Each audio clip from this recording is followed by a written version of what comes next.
Hi there, it's Catherine from Granny Stitch and Friends. I'm here today to show you how the pom-pom maker works in the kits for those of you that are unfamiliar with this particular type of pom-pom maker.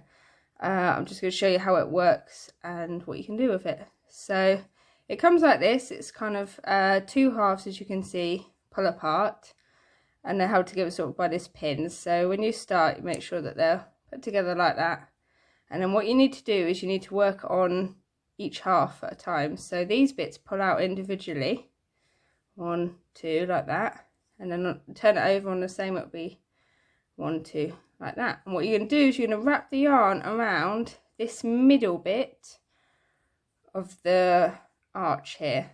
So you're going to cover up all this bit in between.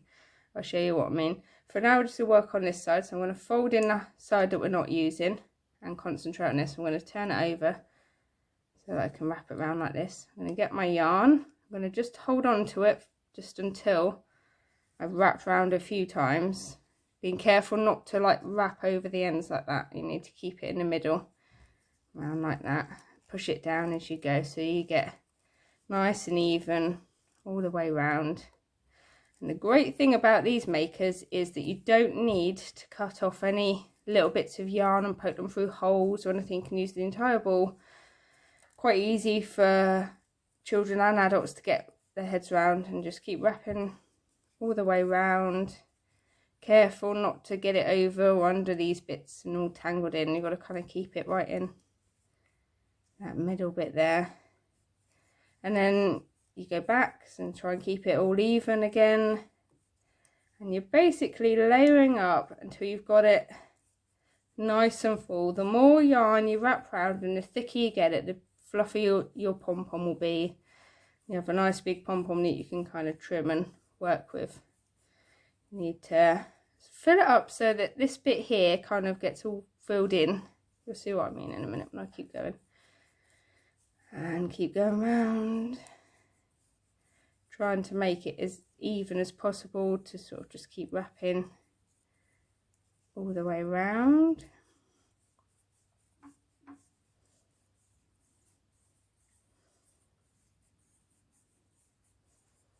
So as you can see, it's getting quite fat now.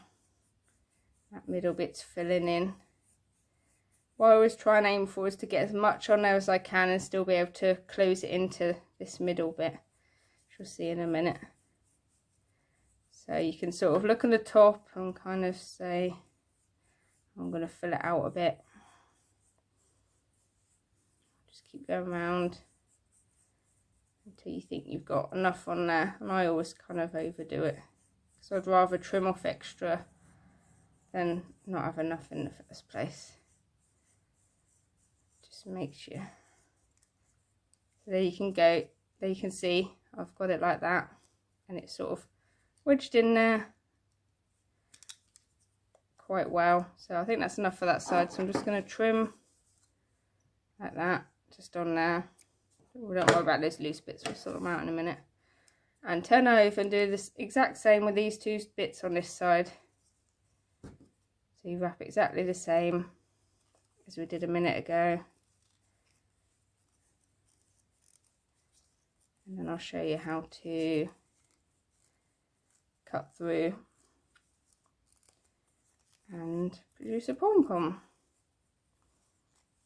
So we're going to be careful not to get those prongs on the end now as we go to that end. And then just keep wrapping around, filling in any gaps, making it nice and full. Oh, you can see there, I caught that, so I'm just going to undo that, and then there we go. Really making sure that those end bits stay clear, otherwise you won't be able to tie your pom-pom together and it will come out in lots of little bits of confetti, which is not the look we're going for today.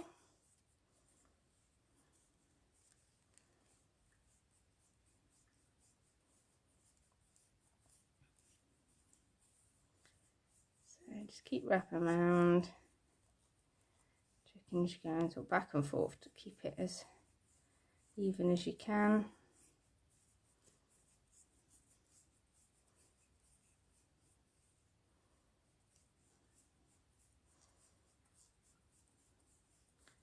while the yarn dances around next to me. Like I said, it's great because you can just go straight from the ball of yarn here. You haven't got to measure or trim off any bits, wrap them up small. Like when I was a kid, I had to use a bit of cardboard and sort of poke it through the hole in the middle. Pom-pom making's evolved a little bit since then. You can still do it that way perfectly fine, but this is so much easier.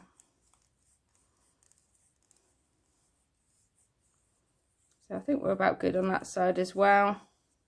You can kind of sort of measure and you think, oh, maybe it's a little bit thinner on this side, so I'll do a bit more. Try and get it even on both sides. Not too bad. Do the same, wedge that in there and then trim it off. Now this is where the magic happens. What you're going to do between these two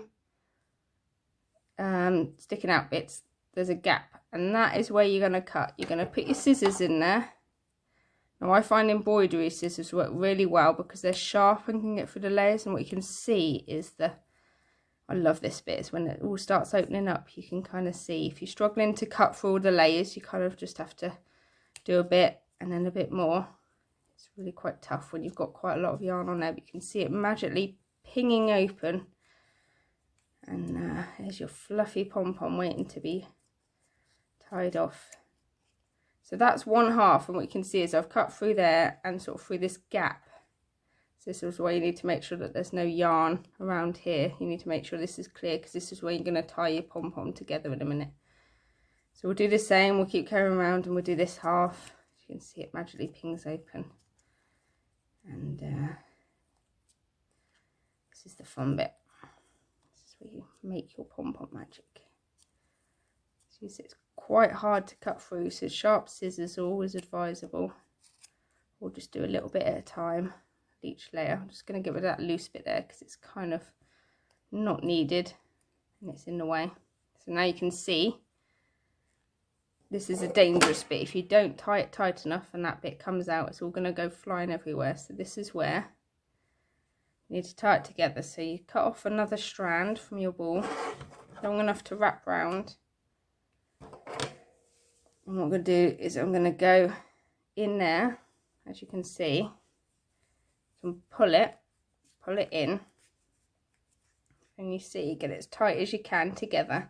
So you're really tightening those two halves together. And then what you're going to do is just going to pull that so it goes right in as tight as you can get it, close to the middle, and wrap that around and tie again. Do that a couple of times just to make a really secure connection. This is the important bit. This holds your two halves together, so you really need to make sure it's nice and tight so it doesn't all come unraveling when you take the pieces apart. Right, I'm going to trim that off. Now this is the moment of truth. You're going to open your pom-pom up. So what you're going to do, these bits here, you're going to pull open, as you can see. Pull open and your pom-pom's coming out. Do the same on this side. Pull it open, and then these two halves just pull apart like I showed you earlier. One half, other half. There. Nice fluffy pom-pom. Obviously what you can see is there are bits here that are quite uneven. So this is what I do, is give it a little haircut. So I go around and I'll just trim off the sticking out bits and any bits that I'm not happy with. And you can go around and give it a nice haircut to make it all nice and round and smooth, consistent. And give it a tidy up. You've got to be careful here because you could spend ages just trimming away and end up with a little ball at the end. But as we're going for pumpkins here, you kind of want it sort of maybe a bit more oval shaped than round. And just to advise that where you're going to stick your face, you might want to just make sure it's just there's no sticking out bits so that the face sticks to that part a bit easier. So there we go, we have one pom-pom, and I will be here for ages trimming all these little bits off. So you can just kind of do what you need to do to tidy it up, and then you can add your embellishments as shown in the kit and make your pom-pom face or whatever you're going to do with it. So that's the pom-pom maker in my kits. So, and that's how it works. And you can clip it back together, make another one. So there we go. That is the clover pom-pom maker that I include in my pom-pom kits. Thanks for watching. Bye.